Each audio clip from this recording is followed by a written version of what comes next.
All right, guys.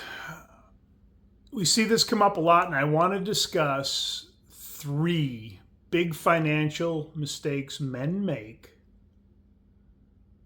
when they're having relationship struggles in a marriage. Okay. And number one is ever taking out of a 401k to pay off bills. Okay. If you both work, you're both going to be responsible for that debt.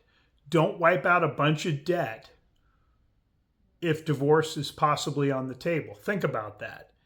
I take 20 grand out of my IRA. Besides the tax hit, I pay off debt. You've just given her 10 grand of your money. Okay. Yeah, she's going to get half the IRA, but if hers is about the same, it might not. Okay. So do not ever borrow against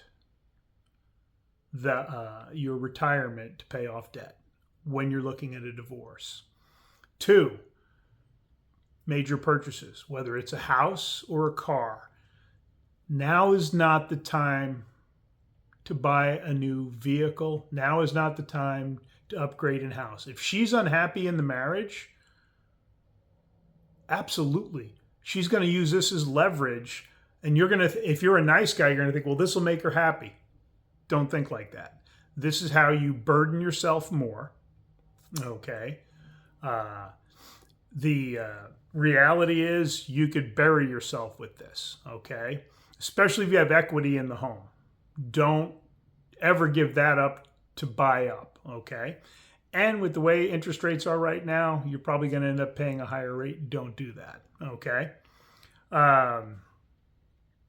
So we've got the major purchases, borrowing against debt, and let's just say don't take on any more debt. As a general rule, if you're facing challenges in the mortgage, you need to be on a budget. You need to tighten up a little bit. Okay.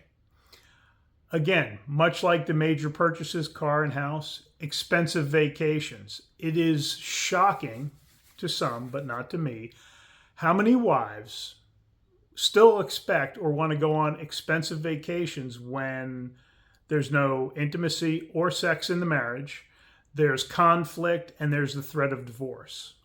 Why would you spend 2, 3, 5 grand on a vacation or more because you're trying to make her happy? Kind of goes to the major purchase thing.